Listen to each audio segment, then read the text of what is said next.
Assalamu alaikum friends, it's Anjila Shafat and I welcome you back. Hope you're all doing well. हमारा आज का जो topic रहने वाला है it will be on X-ray cervical spine positioning in open mouth, lateral flexion and lateral extension view.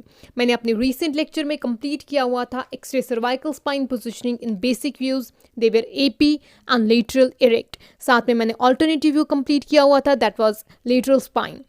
उसी lecture में मैंने indications, anatomy and X-ray cassette size, film focal distance and exposure factors of X-ray cervical spine discuss किया हुआ था. तो अगर आपने मेरा रीसेंट लेक्चर अभी वॉच नहीं किया तो काइंडली आप वो वॉच कीजिए, जिसका लिंक मैंने अपनी डिस्क्रिप्शन पे मेंशन किया हुआ है. उसके बाद आप ये लेक्चर कंटिन्यू कर सकते हैं. So moving towards our today's topic, discussing the first view in cervical spine. In today's topic that's the open mouth view, जिसको हम antero posterior first and second cervical vertebra भी कहते हैं. तो यहाँ पे ये व्यू हम इसलिए लेते हैं ताकि हमें first and second cervical vertebrae नज़र आए, जो कि हमें basic AP means basic antero posterior view में नज़र नहीं आते हैं. ये आप याद रखेंगे. C1 मीन्स सर्वाइकल वर्टेब्रा जो होती है फर्स्ट वन, उसको हम एटलस कहते हैं, and C2 is called as access.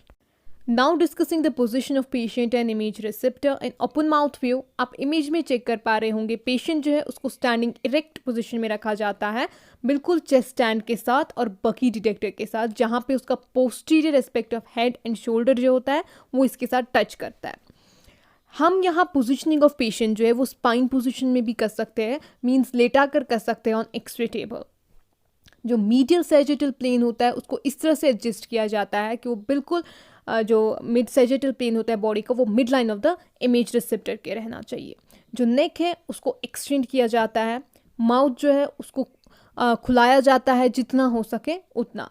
जो रिसेप्टर होता है उसकी जो सेंटरिंग होती है वो होती है एट द मेस्टॉइड प्रोसेस. अगर हम बात करें मेस्टॉइड प्रोसेस की, तो ये कॉनिकल प्रोजेक्शन होता है बोन का, जो बिल्कुल आपको बेस ऑफ द स्कल पे नजर आएगा, या तो फिर हम कह सकते हैं टेम्पोरल बोन पे, क्योंकि बेस ऑफ द स्कल जो है वहाँ पे स्कल की टेम्पोरल बोन होती है. Now discussing the direction and location of X-ray beam. तो जो कॉलमेटेड हॉरिजॉन्टल बीम होती है उसको बिल्कुल सेंटर करना होता है along the mid line of the centre of the mouth, जैसे आप इमेज में चेक कर पा रहे होंगे. यहाँ पे एक बात आपको याद रखनी है, अगर पेशेंट फ्लेक्स नहीं कर पा रहा होगा नेक को, उस टाइम पे आप बीम जो है एक्सरे बीम उसको एंगुलेशन देंगे 5 to 10 डिग्रीज कॉर्डियली और क्रेनियली. ये इमेज आप चेक कर पा रहे होंगे, this is the anterior posterior first and second cervical vertebra view, और we can call it open mouth view. तो यहाँ पे आपको C1 means atlas and C2 means axis नजर आ रहा होगा कंप्लीटली.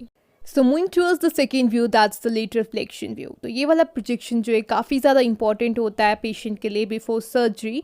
क्यों? ताकि हम मूवमेंट ऑफ नेक चेक कर सके for insertion of endotracheal tube, क्योंकि कहीं पेशेंट्स में क्या होता है कि सर्जरी के दौरान हमें एंडोट्रैकियल ट्यूब जो है वो इंसर्ट करना पड़ता है इन वोकल कॉर्ड्स थ्रू ट्रैकिया. तो इस चीज़ के लिए हमें पेशेंट की मूवमेंट ऑफ नेक चेक करनी पड़ती है, उसके लिए हम लेटरल फ्लेक्शन व्यू लेते हैं.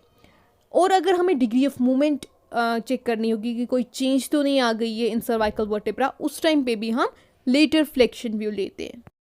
Now the position of patient in image receptor. तो आप इमेज में चेक कर पा रहे होंगे जो पेशेंट है उसकी जो पोजीशनिंग होती है वो बिल्कुल लेटरल पोजीशन में उसको रखा जाता है, या तो हम उसको स्पाइन भी रख सकते हैं means on the X-ray table लेटा कर, या तो फिर हम उसको इरेक्ट पोजीशन में रख सकते हैं against the X-ray stand, chest stand.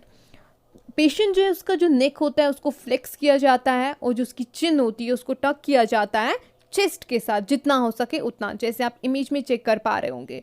जो इमेज रिसेप्टर है उसकी सेंटरिंग जो होती है वो मिड सर्वाइकल रीजन में की जाती है. Direction and location of X-ray beam की बात करें तो जो कॉलमेटेड हॉरिजॉन्टल बीम होती है उसको सेंटर किया जाता है over the mid cervical region means on C4 cervical vertebra 4.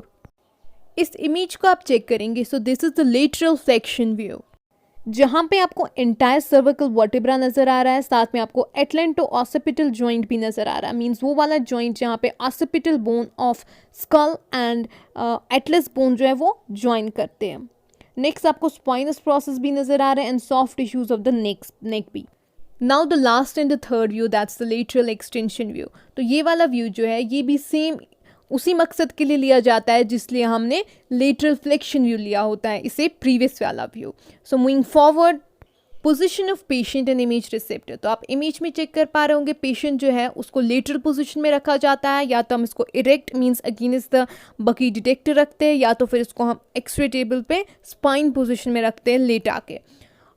और जो पेशेंट होता है उसकी जो नेक होती है उसको एक्सटेंड किया जाता है पीछे की तरफ, और जो चिन है उसको रेज किया जाता है जितना हो सके उतना।